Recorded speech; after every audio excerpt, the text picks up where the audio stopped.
A family of four vanished during their Oregon vacation in 1995.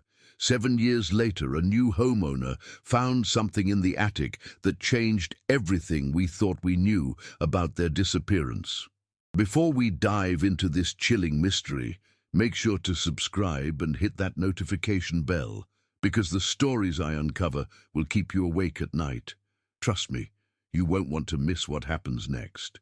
My name is Detective Sarah Collins, and I've spent the last 15 years investigating cold cases that others have given up on.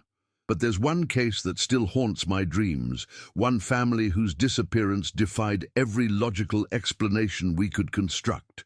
The McNeil family vanished without a trace during what should have been a perfect summer vacation in Oregon, and what we discovered 7 years later in an attic changed everything I thought I knew about missing persons cases. It was July 1995 when Michael McNeil, a successful architect from Seattle, decided his family needed a break from city life. His wife, Jennifer, a kindergarten teacher with bright eyes and infectious laughter, had been talking about wanting to reconnect with nature.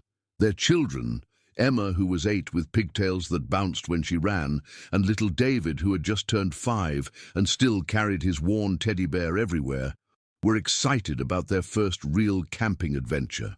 But Michael, being practical, had rented a cabin instead of roughing it in tents. The cabin they chose sat nestled in the Cascade Mountains, about 40 miles east of Eugene. It was one of those rustic places that looks like it stepped out of a fairy tale, with cedar walls weathered to a silver gray and windows that reflected the surrounding pine forest like mirrors. The nearest neighbor was 3 miles down a winding dirt road, and cell phone service was spotty at best. For a family seeking solitude and connection with each other, it seemed perfect. For what was about to unfold, that isolation would become their curse. Jennifer had packed everything meticulously, as teachers do. I've seen the photos from their departure, taken by Michael's brother, who drove them to pick up the rental car. Jennifer's floral sundress caught the morning light, and she was holding David's hand while Emma bounced beside them with her bright yellow backpack decorated with cartoon characters. Michael wore his favorite fishing hat, already talking about teaching the kids to cast a line in the mountain stream that ran behind the cabin. They looked like any happy family heading off on vacation, completely unaware that they were driving towards something that would erase them from existence. The rental property belonged to an elderly couple named the Hendersons, who had built the cabin as a retirement project in the 1970s. They lived in town, but would occasionally check on their remote property, especially during peak rental season. Mrs. Henderson had spoken to Jennifer by phone 3 days before their arrival, discussing the best hiking trails for children and warning her about the old well behind the cabin that needed to be covered. It was a conversation that would replay in my mind countless times, every mundane detail taking on sinister weight when viewed through the lens of what happened next. The McNeil family arrived at the cabin on July 15, 1995, just as the afternoon sun was filtering through the canopy of Douglas firs that surrounded the property. According to the guest log they signed, they were excited about the wood-burning stove, the wraparound porch with its rocking chairs, and the tire swing that hung from an enormous oak tree in the front yard. Emma had immediately claimed the loft bedroom with its slanted ceiling and small round window, while David was content to share the main bedroom with his parents as long as his teddy bear had a place on the nightstand. The first 3 days of their vacation unfolded exactly as planned. I've reconstructed their activities from credit card receipts, photos they developed at a local shop, and witness statements from the few people they encountered. They hiked the Pine Ridge Trail, where a park ranger remembered seeing Michael pointing out different bird species to his children. They visited the nearby town of Oak Ridge, where Jennifer bought Emma a friendship bracelet at a small gift shop, and David got a wooden whistle that he insisted on playing constantly. The shop owner remembered them clearly because David's enthusiastic whistle playing had made several customers smile. On their 4th day, July 18th, They drove to Crater Lake, about 2 hours south. I've seen the photographs they took that day, developed 3 weeks later when the photolab finally processed the abandoned roll of film found in their rental car. Jennifer and Michael are sitting on a bench overlooking the impossibly blue water, their arms around each other, genuinely happy. Emma is making silly faces at the camera while David is carefully examining a pine cone he'd collected. These would be the last photographs ever taken of the McNeil family. They returned to the cabin that evening around 6 p.m., stopping at a roadside diner called Mountain View Cafe for dinner. The waitress remembered them because Emma had ordered adult-sized pancakes and couldn't finish them, so they'd asked for a to-go box.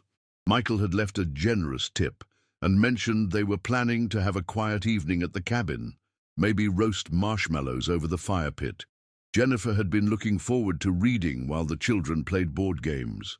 It was supposed to be a peaceful end to a perfect day. The last confirmed sighting of the McNeil family was at 7:43 p.m. on July 18th, when they stopped for gas at a station just 12 miles from their cabin. The security camera footage, grainy and jumping like old surveillance videos do, shows Michael pumping gas while Jennifer went inside to buy snacks. Emma and David can be seen through the car windows, Emma reading a book while David plays with small toy cars on his lap. They appear relaxed, completely normal, just a family near the end of a vacation day. Within hours, they would simply cease to exist. What happened between 7:43 p.m. on July 18th and the morning of July 20th remains one of the most baffling mysteries I've ever encountered. The cabin sat silent and undisturbed when Mrs. Henderson drove up the winding road to check on her guests, concerned because their checkout time had passed and they weren't answering the phone. She found their rental car parked exactly where it should be, keys still hanging from a hook by the front door, luggage still neatly arranged in the bedrooms. But the McNeil family was gone. Mrs. Henderson's first thought was that they'd gone for an early morning hike and lost track of time. The breakfast dishes were still on the table, coffee still warm in the pot, as if they'd simply stepped away for a moment. David's teddy bear sat on the unmade bed, and Emma's journal lay open on the loft desk, her childish handwriting describing their visit to Crater Lake in purple ink. Everything suggested a family that had every intention of returning. As the hours stretched into afternoon with no sign of them, Mrs. Henderson called the local sheriff's department. Deputy Martinez arrived first, and I've read his initial report so many times I could recite it from memory. He noted that there were no signs of struggle, no indication of hasty departure, no evidence of foul play. The cabin looked exactly like what it was, a vacation rental being used by a happy family. Except the family had vanished into thin air. The search began immediately and would continue for 6 weeks. We deployed every resource available, search and rescue teams, helicopters, bloodhounds, volunteer civilian searchers who combed every inch of the surrounding wilderness. The Cascade Mountains can be unforgiving, filled with hidden ravines, sudden cliff drops, and dense forest where a person could disappear without a trace. But we found nothing, not a single piece of clothing, not a footprint, not even a strand of hair caught on a branch. The investigation revealed details that only deepened the mystery. Michael's wallet was still in the cabin with all his credit cards and $200 in cash. Jennifer's purse sat on the kitchen counter, her driver's license and jewelry untouched. Most puzzling of all, Emma's bright yellow backpack, the one she'd carried everywhere during their vacation, was nowhere to be found. Every other piece of their luggage remained in the cabin, but that one distinctive backpack had disappeared along with the family. We interviewed everyone who had interacted with the McNeils during their stay. The park ranger who had seen them hiking remembered Michael as knowledgeable about outdoors safety, not the type to take unnecessary risks with young children. The gift shop owner described Jennifer as cautious and attentive, constantly keeping track of where her children were. These weren't reckless people who would wander off into dangerous terrain unprepared. Yet somehow, an entire family of 4 had simply walked out of existence. The media attention was immediate and intense. Local news stations picked up the story within 48 hours, and by the end of the week, national networks were reporting on the mysterious disappearance of the McNeil family. The images of their faces, plastered across television screens and newspaper front pages, became heartbreakingly familiar. Michael with his kind eyes behind wire-rimmed glasses, Jennifer's warm smile that reached all the way to her eyes, Emma with her gap-toothed grin and freckles across her nose, and little David clutching his teddy bear in every photo. Theories multiplied like wildfire. Some suggested the family had staged their own disappearance, though investigators found no evidence of financial problems, legal troubles, or any motive for such an elaborate deception.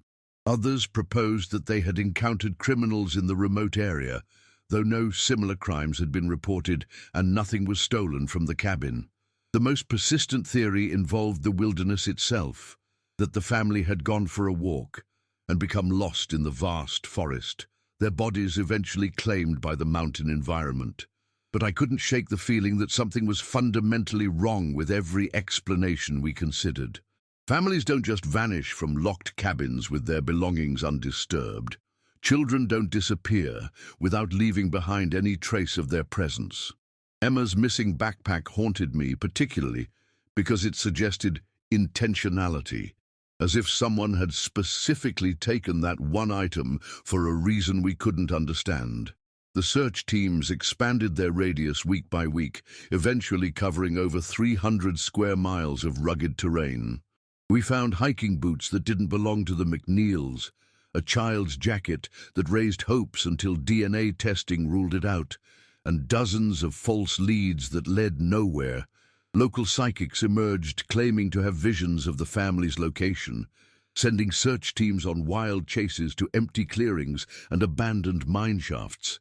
Every lead was investigated thoroughly and professionally, but none brought us any closer to answers. Michael's brother flew in from Boston to help coordinate search efforts and deal with media attention. I remember him standing at press conferences, his voice breaking as he described his brother's devotion to his family, his certainty that Michael would never put his children in danger. Jennifer's sister drove up from California, clutching photographs and pleading with reporters to keep the story alive. The extended family's anguish was palpable, their desperate hope slowly transforming into a grief that had no outlet because there were no bodies to bury, no closure to process. As summer turned to fall, the intensive search operations began to scale back. The official case remained open, classified as a missing persons investigation, but the daily helicopter flights ended and the volunteer search teams dispersed back to their regular lives.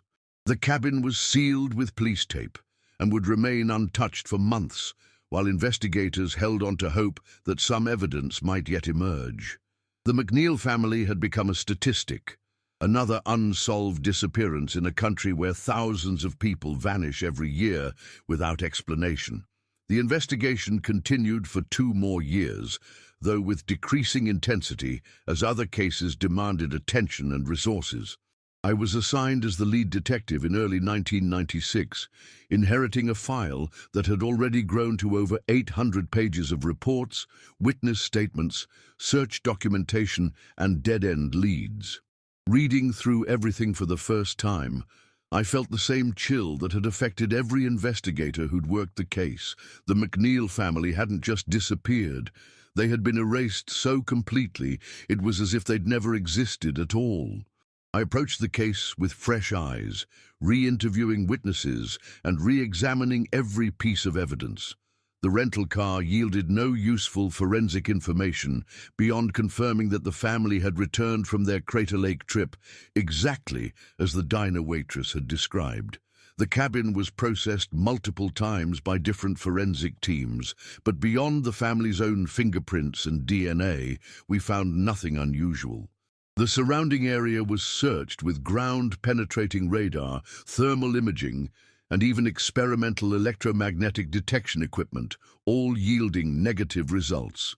One detail that particularly bothered me: was the condition of the cabin when Mrs. Henderson found it. Everything was too perfect, too undisturbed. When families with young children stay anywhere for several days, they leave traces of their presence. Toys scattered around, clothes draped over chairs, snack crumbs on counters. But the McNeil cabin looked like it had been carefully staged, as if someone had tidied up after their disappearance. This suggested either that the family had disappeared after meticulously cleaning the cabin, or that someone else had been there after they vanished. I spent countless hours studying maps of the area, hiking the same trails the McNeils had explored, trying to understand how an entire family could simply walk away from their vacation and never be seen again. The terrain was challenging but not impossible. Experienced hikers navigated it regularly without incident.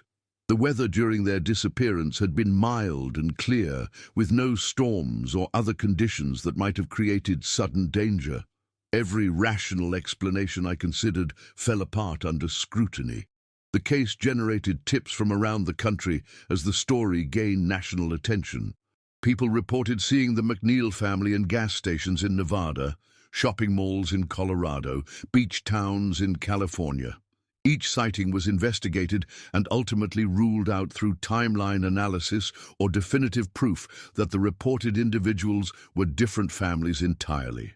The most promising lead came from a truck driver who claimed to have seen a man matching Michael's description at a rest stop in Idaho, but security footage from the location showed no evidence to support his account. By 1998, 3 years after the disappearance, the case had grown cold in everything but name. The official investigation remained open, but active work had essentially ceased except for following up on the occasional tip or new piece of information. The McNeil family had joined the ranks of America's most baffling missing persons cases, discussed in true crime forums and featured in documentaries about unsolved mysteries. But for me, they remained real people whose fate demanded answers, not just another story to fascinate amateur detectives. The years that followed brought periodic renewed interest in the McNeil case. In 2000, a hiker discovered a child's sneaker in a ravine about 15 miles from the cabin, leading to another intensive search of the area. The shoe was eventually determined to be too large to have belonged to either Emma or David, and DNA testing confirmed it had no connection to the family. In 2001, construction workers building a new highway section found human remains that briefly raised hopes, but forensic analysis revealed bones that were decades old and belonged to an adult male with no relation to our case. Each false alarm was emotionally devastating for the extended McNeil family, who had somehow managed to rebuild their lives while carrying the weight of not knowing what had happened to their loved ones. Michael's brother had established a missing persons foundation in the family's name, helping other families navigate the complex process of searching for vanished relatives. Jennifer's sister had become an advocate for improved search and rescue coordination in remote areas. Their dedication kept the McNeil case in public consciousness, even as media attention inevitably shifted to newer mysteries. I retired from active police work in 2002, but the McNeil disappearance continued to occupy my thoughts. I had worked hundreds of cases during my career, solved murders that had baffled investigators for years, brought closure to families who had waited decades for answers. But the McNeils remained my greatest failure, the puzzle I couldn't solve despite 7 years of intensive effort. Their photos still sat on my desk at home, 4 smiling faces that reminded me daily of the limitations of logic and evidence in the face of the truly inexplicable. The cabin where they had stayed was eventually sold by the Henderson family, who could no longer bear the association with tragedy. The new owners were a young couple from Portland who saw the remote property as an opportunity to escape city life and build a simpler existence in the mountains. They knew about the McNeil disappearance, of course. Everyone in the area knew the story, but they weren't superstitious people, and they believed that a beautiful piece of land shouldn't be abandoned because of one terrible mystery. Tom and Lisa Brennan bought the property in late 2002 and spent the winter months planning renovations that would transform the rustic cabin into a year-round home. They were both teachers who had saved for years to make this dream possible, and they approached the project with the methodical patience that their profession had taught them. They would live in the cabin while doing most of the work themselves, upgrading electrical systems, modernizing the kitchen, and adding insulation to make the mountain winters more bearable. The spring of 2003 marked the beginning of their renovation project and, unknowingly, the beginning of the end of the McNeil mystery. Tom and Lisa had no idea that their plans to expand the storage space in the cabin's attic would finally provide the answer that had eluded investigators for 7 long years. Sometimes the truth hides in plain sight, waiting for the right person to look in the right place at exactly the right moment. Tom Brennan was not a man easily disturbed by strange occurrences. 35 years old and practical by nature, he had spent summers working construction during college and approached home renovation with the methodical patience of someone who understood that old buildings held surprises. When he began hearing odd sounds from the attic during their first spring in the cabin, he assumed they were dealing with mice, squirrels, or perhaps bats that had taken up residence in the rafters during the property's years of intermittent use. The sounds were subtle at first, barely noticeable during the day when construction noise filled the cabin. But at night, when Tom and Lisa lay in bed planning the next day's work, they could hear soft scratching sounds above their heads. Sometimes there was a gentle thudding, as if something small was moving around in the confined space above the ceiling. Lisa, who was more sensitive to such things, mentioned that the sounds seemed almost rhythmic, like someone tapping out a pattern rather than the random scurrying of animals. By early summer, the attic noises had become a regular nighttime occurrence. Tom set mousetraps and placed poison baits in strategic locations, but nothing was disturbed. He climbed up through the small access panel several times, flashlight in hand, but saw only dust, cobwebs, and the normal detritus of an old building. The insulation was undisturbed, there were no droppings or other signs of animal habitation, and the wooden beams showed no evidence of gnawing or nesting activity. The mystery deepened when the sounds began occurring during daylight hours. Lisa would be working in the kitchen and hear the soft scratching directly overhead. Tom would be replacing window frames and pause as gentle thumping sounds moved across the ceiling above him. They began to joke about their ghost, but there was an underlying unease in their humor. The sounds were too regular, too purposeful to be easily dismissed as natural settling or animal activity. In July 2003, exactly 8 years after the McNeil family's disappearance, Tom decided to investigate the attic more thoroughly. The sounds had become increasingly frequent, and he was concerned that there might be a structural issue they hadn't discovered, perhaps a loose beam or compromised support that was shifting with temperature changes. He planned to remove some of the old insulation and examine the underlying framework, possibly upgrading to more efficient materials while addressing whatever was causing the mysterious noises. What he found when he pulled back the first section of pink fiberglass insulation would haunt him for the rest of his life. Tucked against the far wall of the attic, partially hidden behind a support beam and covered with dust and cobwebs, was a bright yellow backpack decorated with cartoon characters. Even through the grime and age, the cheerful colors were unmistakable. Tom Brennan had found Emma McNeil's missing backpack, and with it the first real clue to what had happened to the family that had vanished 8 years earlier.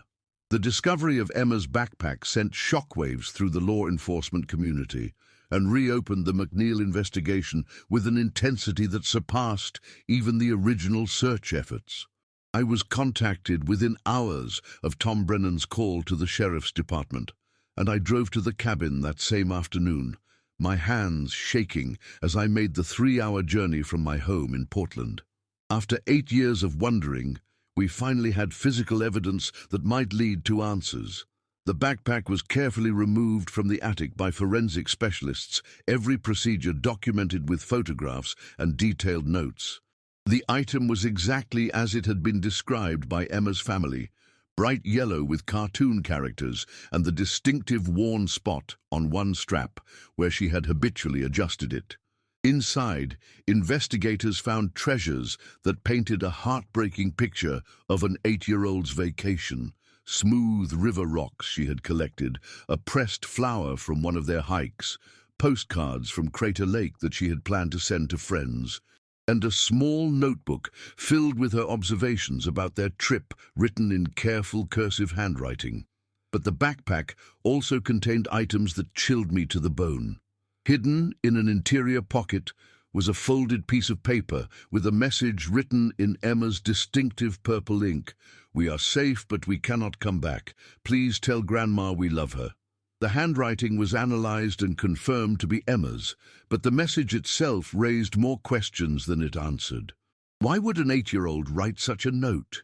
What circumstances would lead a child to believe her family was safe but unable to return? The forensic examination of the attic revealed additional disturbing details. The insulation around the area where the backpack had been found showed signs of deliberate arrangement, as if someone had carefully concealed the item and then covered their tracks. More significantly, investigators discovered what appeared to be scratching marks on the wooden beam near where the backpack had been hidden.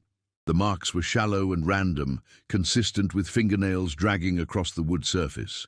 They were fresh enough to have been made within the past several months, possibly correlating with the mysterious sounds Tom and Lisa had been hearing.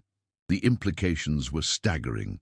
Someone had been in the attic recently, someone who knew about Emma's backpack and had been moving around in the confined space above the cabin. The sounds Tom and Lisa had attributed to animals were actually evidence that the McNeil mystery was far from over. But who had been in the attic and why? Were members of the McNeil family somehow still alive, hiding in impossible circumstances? Or was someone else involved? Someone who had knowledge of the family's fate and access to their belongings? A new search of the property began immediately, this time focusing on areas that might have been overlooked in the original investigation. Ground-penetrating radar was brought back to scan beneath the cabin itself, and every outbuilding on the property was examined with forensic thoroughness. The old well that Mrs. Henderson had mentioned to Jennifer was drained and searched, revealing nothing but decades of accumulated debris and stagnant water. The investigation expanded to include a psychological profile of potential suspects and a review of everyone who had had access to the property since the original disappearance.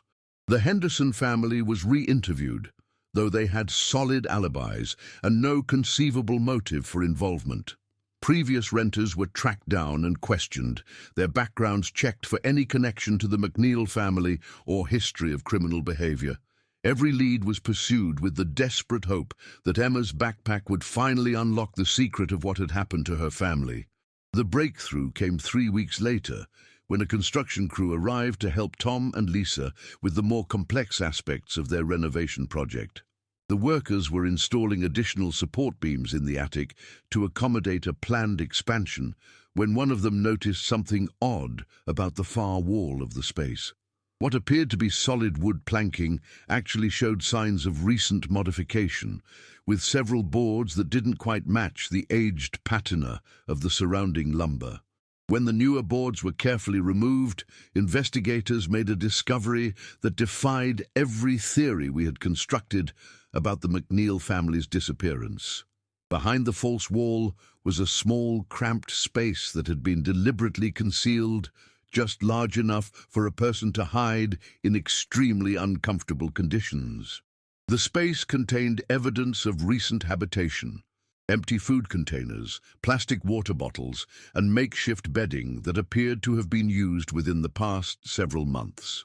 Most shocking of all were the personal items scattered throughout the hidden space. Michael McNeil's wallet, which we had assumed was still in the cabin during our original investigation, was actually hidden here, along with Jennifer's jewelry and several pieces of clothing that belonged to the family. The items showed signs of careful preservation, as if someone had been maintaining them as precious keepsakes. But there was no sign of the McNeil family themselves, no indication of what had happened to them after their belongings ended up in this secret compartment. The discovery prompted an immediate and intensive investigation of the cabin's history and previous ownership.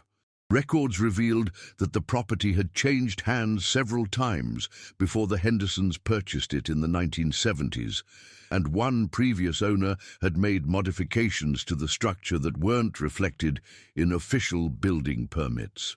The hidden space appeared to date back to the 1960s, suggesting it had been built for purposes unrelated to the McNeil disappearance, but later used by someone connected to their fate.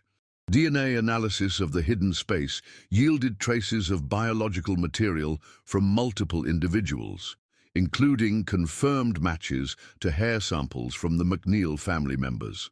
But the DNA evidence also revealed the presence of an unknown individual, someone whose genetic profile wasn't in any criminal database or missing persons records. This unknown person had been in close contact with the McNeil family, close enough to leave biological traces in the same confined space where their belongings were hidden. The psychological profile of the unknown individual began to take shape as more evidence was analyzed. The careful preservation of the family's belongings suggested an obsessive personality, someone who formed intense attachments to people or situations. The construction of the hiding space and the elaborate concealment of evidence indicated planning ability and familiarity with the property. Most disturbing was the recent activity in the attic, suggesting that whoever was responsible for the McNeil disappearance was still alive and still connected to the location where it had occurred. The final pieces of the puzzle began falling into place when investigators expanded their search to include the broader history of disappearances in the Oregon wilderness area.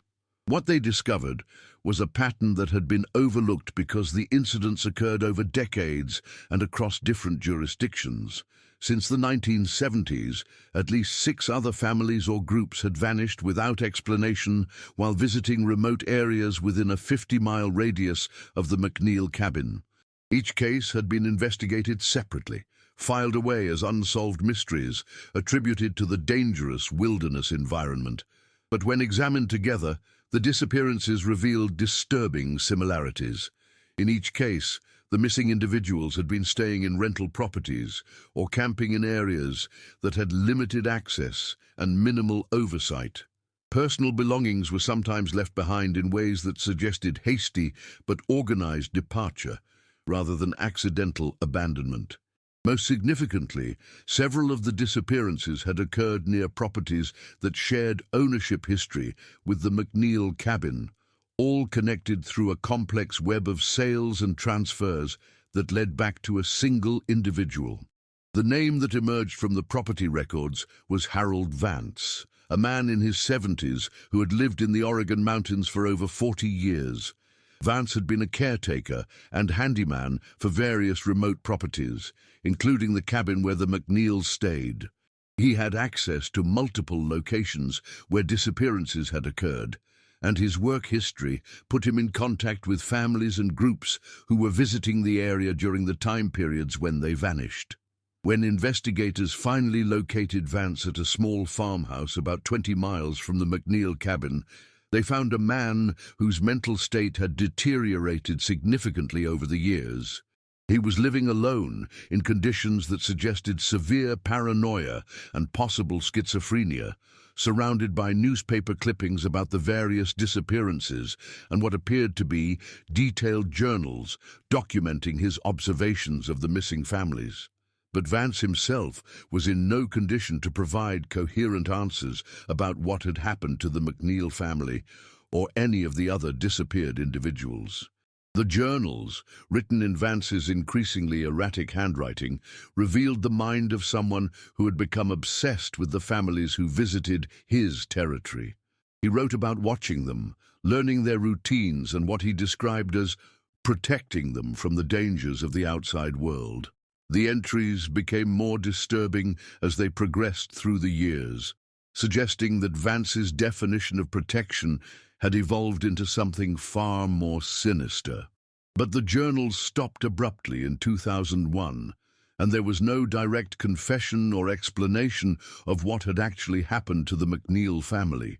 The investigation into Harold Vance and his connection to the disappearances would continue for months, but the man himself died of a heart attack just 3 days after being taken into custody. With his death went any hope of learning the complete truth about what had happened to the McNeil family and the other individuals who had vanished over the decades. Emma's backpack and the hidden space in the attic had finally provided answers about who was responsible, but the ultimate fate of the missing families remained as mysterious as ever. Today, more than 20 years after the McNeil family disappeared during their Oregon vacation, their case officially remains unsolved. Harold Vance is considered the prime suspect in their disappearance and the disappearances of several other families, but without his testimony or the discovery of physical remains, investigators cannot definitively close the case. The cabin where it all began has been renovated and is now the peaceful home of Tom and Lisa Brennan, who have chosen to stay despite learning the dark history of their property. Emma's bright yellow backpack sits in an evidence locker, along with the family's other belongings that were recovered from Vance's hiding place. Sometimes I visit the evidence room and look at those items, remembering the 8-year-old girl who collected river rocks and pressed flowers during what should have been a perfect family vacation. The backpack still contains her innocent observations about their trip, written in purple ink by a child who had no idea she was documenting the last days of her family's existence. The scratching sounds that Tom and Lisa heard in their attic have stopped completely since Vance's death, suggesting that he had been returning to the site periodically over the years, perhaps reliving his memories of what he had done, or checking on the evidence he had hidden there. The psychological evaluation conducted after his arrest indicated that he viewed the families he targeted as specimens to be preserved rather than people to be harmed. But the distinction provides little comfort to those of us who investigated these cases. What really happened to the McNeil family during those missing hours between their return from Crater Lake and their discovery of their empty cabin? Did they suffer, or did Vance's deteriorating mental state lead him to believe he was somehow saving them? Were they taken somewhere else? And if so, where are their remains?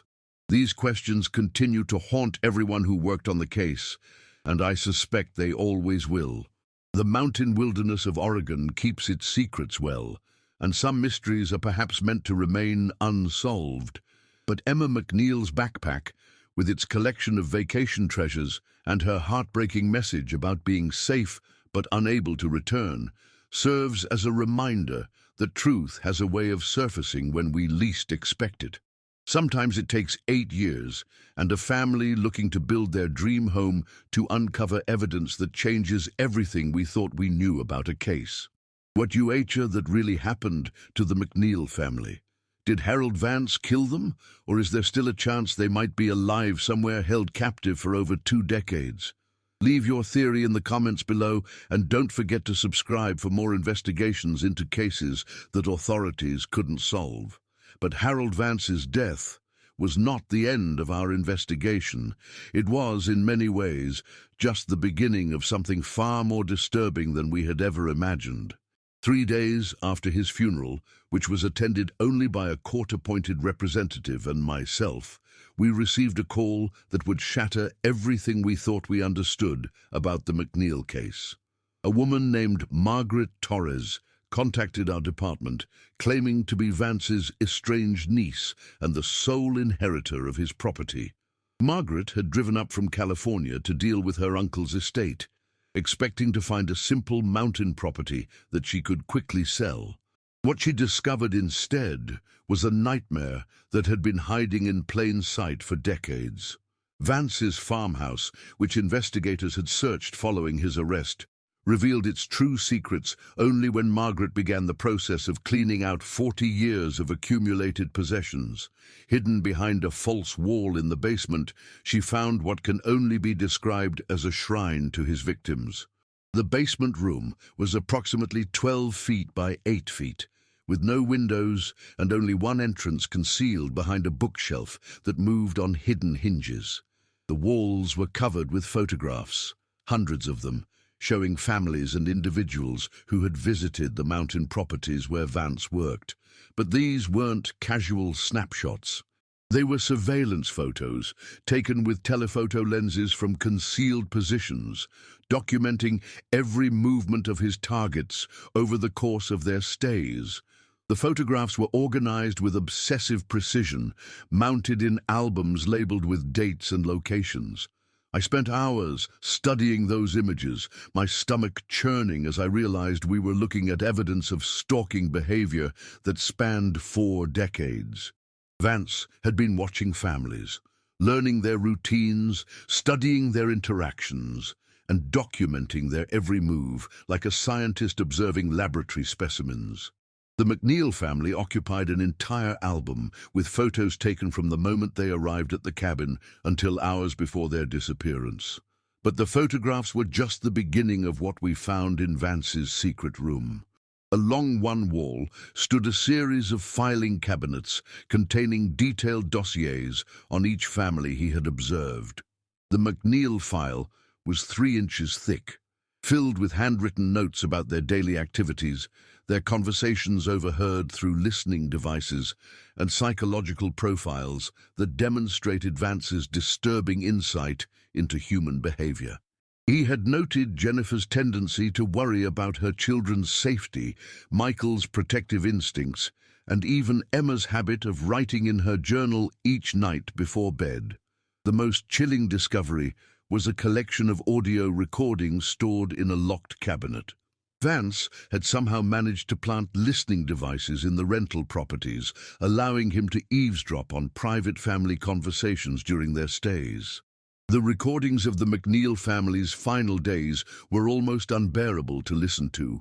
We heard them planning their trip to Crater Lake, discussing what they wanted to do during their remaining vacation time, and expressing their genuine happiness about the peaceful mountain retreat they had found.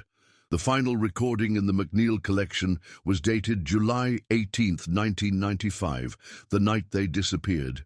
The audio captured the family returning from dinner, settling in for what they believed would be a quiet evening at the cabin. But at 11:47 p.m., the recording picked up sounds that made my blood run cold. There were footsteps outside the cabin, followed by a gentle knocking at the door. Michael's voice could be heard asking who was there, and then Vance's voice, calm and friendly, identifying himself as the property caretaker and claiming there was an urgent problem with the water system that needed immediate attention. The audio recording of that final night continued for another 43 minutes, documenting what happened after Vance gained entry to the cabin. His voice remained calm and reassuring as he explained to the confused family that there had been a contamination in the local water supply and they needed to evacuate immediately.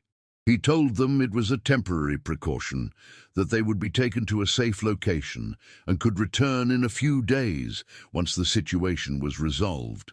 Jennifer's voice on the recording expressed concern about packing their belongings and waking the children, who had already gone to sleep. But Vance insisted there was no time, that the contamination was spreading quickly and every minute mattered. He offered to help them gather just essential items, and the recording captured him moving through the cabin, his footsteps deliberate and purposeful.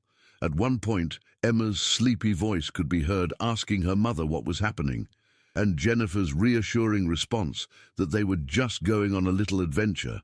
The recording ended abruptly at 12:30 a.m., but not before capturing something that explained why Emma's backpack had ended up hidden in the attic. In the final minutes of audio, there was the sound of furniture being moved, and Vance's voice, now speaking more quietly, telling someone to put that there for safekeeping. It was clear that he had hidden the backpack immediately after taking the family, perhaps as a trophy or as part of some twisted plan to eventually return it to the scene. But where had Vance taken the McNeil family? The search of his property and the surrounding area had yielded no sign of them, no indication of what had happened after they left the cabin that night. The answer came when Margaret Torres continued cleaning out her uncle's possessions and discovered a second set of property deeds hidden in a safety deposit box. Vance had secretly owned 3 additional parcels of land scattered throughout the Oregon mountains, properties that had never appeared in any official records we had searched. The first property was an abandoned mining claim about 30 miles north of the McNeil cabin, accessible only by a network of old logging roads that were barely passable. When investigators reached the site, they found the remains of several structures that Vance had maintained over the years, including what appeared to be a holding facility designed to house multiple people. The building was approximately 20 feet by 30 feet, with reinforced walls, barred windows, and a ventilation system that suggested it had been designed for long-term occupancy. Inside the structure, forensic teams discovered evidence that confirmed our worst fears about Vance's activities. Personal belongings from multiple families were scattered throughout the space, including items that matched descriptions from missing persons reports dating back to the 1970s. But most significantly, we found clear evidence that people had been held there recently. There were sleeping areas that showed signs of use within the past several years, and the facility's crude but functional bathroom and kitchen areas contained supplies that hadn't expired. DNA analysis of the holding facility revealed biological evidence from at least 12 different individuals, including confirmed matches to hair and skin samples from the McNeil family. But the DNA results also revealed something that completely upended our understanding of the case. Among the genetic material found at the site were samples that matched Emma McNeil, but the age of the biological evidence suggested it had been deposited much more recently than 1995. In fact, some of the DNA appeared to be less than 5 years old. The implications of recent DNA evidence from Emma McNeil sent shockwaves through our investigation team and the families of other missing persons. If Emma had been alive as recently as 2017 or 2018, what did that mean for the other family members? Had some or all of the McNeil family survived Vance's captivity for decades? And if so, where were they now? The discovery opened up possibilities that were both hopeful and terrifying, suggesting that our understanding of Vance's crimes was incomplete. Examination of the holding facility revealed a sophisticated operation that went far beyond simple kidnapping.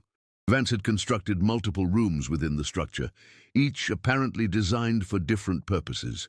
There were what appeared to be individual sleeping quarters, a common area with basic furniture, and most disturbing of all, a room filled with books, educational materials, and children's toys that suggested long-term captivity was not just planned, but implemented. The educational materials were particularly chilling because they revealed Vance's twisted methodology. He had collected textbooks, workbooks, and learning aids spanning from elementary through high school levels, all organized by subject and grade. There were math worksheets with handwriting that forensic experts confirmed belonged to Emma McNeil, but the mathematical concepts were far beyond what an 8-year-old would have been learning in 1995. The worksheets showed progression through increasingly complex material, suggesting that Emma had continued her education while in captivity. Among the most disturbing discoveries were journals written in Emma's distinctive handwriting, documenting her experiences during captivity. The entries spanned years, beginning with confused and frightened observations about being taken from the cabin and progressing through a heartbreaking adaptation to life as Vance's prisoner. The journal entries revealed that Vance had presented himself as the family's protector, claiming that the outside world had become too dangerous and that he was keeping them safe in their mountain sanctuary. Emma's journals described a carefully controlled environment where Vance maintained strict routines and rules while providing basic necessities and even some comforts. She wrote about lessons he taught her, books he allowed her to read, and the gradual way he convinced her that her family was safer in isolation than they would be in the outside world. But as Emma grew older, her journal entries began to show signs of rebellion and questioning that suggested she was beginning to understand the true nature of their situation. The final entries in Emma's journal were dated just 3 years earlier, when she would have been approximately 26 years old. These entries revealed a young woman who had spent more of her life in captivity than in freedom, but who had never forgotten her determination to escape. She wrote about plans she was developing, opportunities she was waiting for, and her growing certainty that she needed to find a way to contact the outside world and reveal what had happened to her family. But then the journal entries stopped abruptly, with no explanation for why Emma had ceased writing or what had happened to her. The absence of recent entries raised the terrifying possibility that Vance had discovered her escape plans and taken action to prevent them. Or perhaps Emma had succeeded in escaping and was somewhere in the world trying to rebuild a life after decades of captivity, unaware that investigators were desperately searching for any sign of her survival. The search for recent traces of Emma McNeil and potentially other surviving family members expanded to include a comprehensive review of missing persons reports, unidentified individuals in hospitals and social services, and young women who had appeared in communities without proper identification. The task was complicated by the fact that Emma would now be in her 30s, physically and psychologically transformed by decades of captivity, possibly unable or unwilling to reveal her true identity, even if she had escaped. While teams searched for signs of recent survivors, other investigators focused on Vance's 2 remaining secret properties.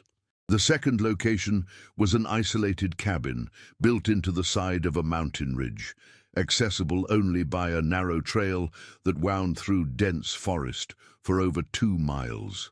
This structure appeared to serve a different purpose than the holding facility, functioning more like a retreat or safe house where Vance could have taken individuals for shorter periods.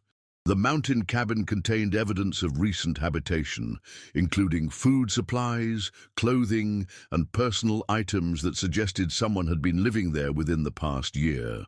Most significantly, investigators found a cell phone hidden beneath a loose floorboard, a device that contained text messages and attempted calls to emergency services dating back 6 months. The phone was registered to a fake identity, but the messages revealed someone desperately trying to contact authorities about being held against their will at remote mountain locations. The text messages were written in a style that suggested education and intelligence, with references to specific details about the McNeil family case that would only be known to someone with intimate knowledge of what had happened. One message read, "Harold Vance held my family for 23 years. I escaped, but others still captive. Check mining claim coordinates 44.2619, 122-1847. Please hurry."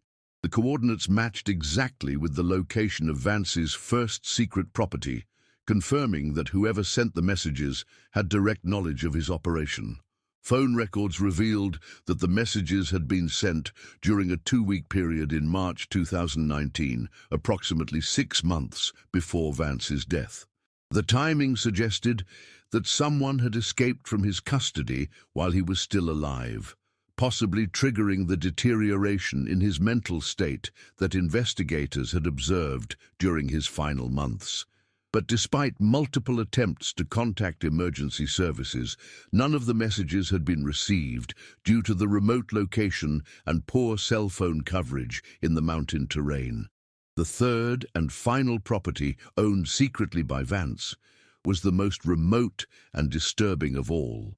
Located in a deep valley accessible only by a dangerous mountain trail that required climbing equipment, The site contained what could only be described as a compound designed for complete isolation from the outside world.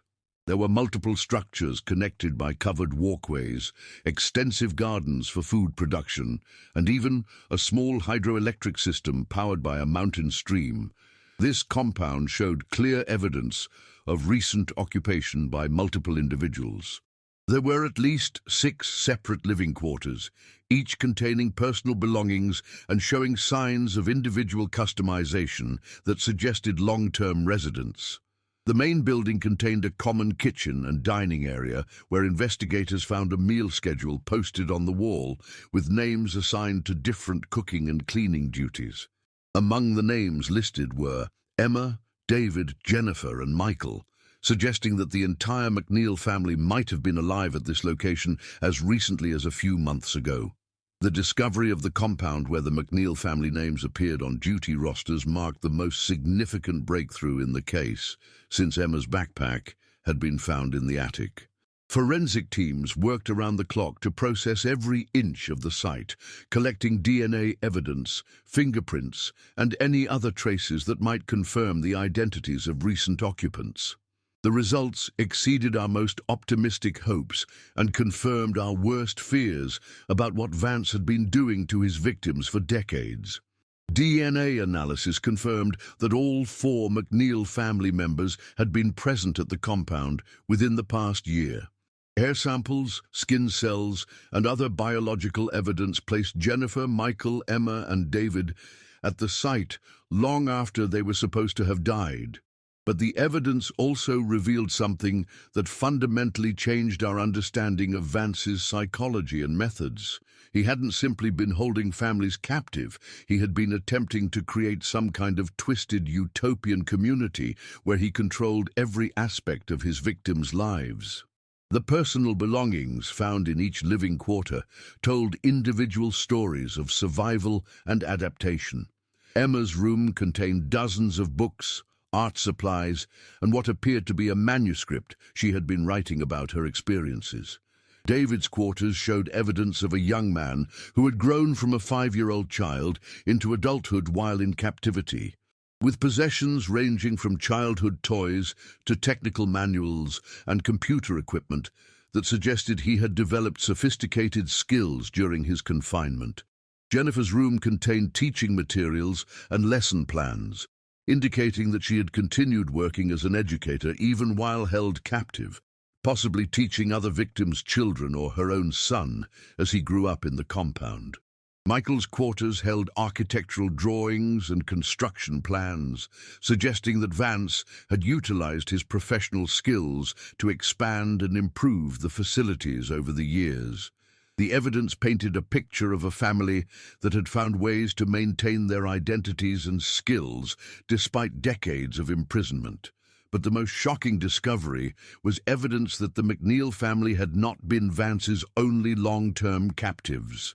DNA analysis revealed traces of at least 8 other individuals who had been living at the compound, some for periods that apparently spanned years or even decades. Among these was genetic material that matched missing persons reports for families that had disappeared in the 1980s and 1990s, suggesting that Vance had been building his isolated community of captives for over 30 years. The compound's layout and facilities revealed the extent of Vance's delusions about what he was creating. There was a school building with multiple classrooms where children born in captivity could receive education. A workshop contained tools and equipment for various trades, suggesting that captives were expected to contribute their skills to maintaining the community. Most disturbing was a small cemetery hidden in a grove of trees behind the main buildings, containing graves marked only with dates, and indicating that some of Vance's victims had lived and died in captivity without ever regaining their freedom. The evidence at the compound also revealed that Vance's control had not been absolute, particularly in his final years. Hidden throughout the buildings, investigators found signs of resistance and escape planning. There were concealed tools that could be used to break locks or cut restraints, hidden caches of food and supplies, and even a primitive radio transmitter that had been used to attempt contact with the outside world.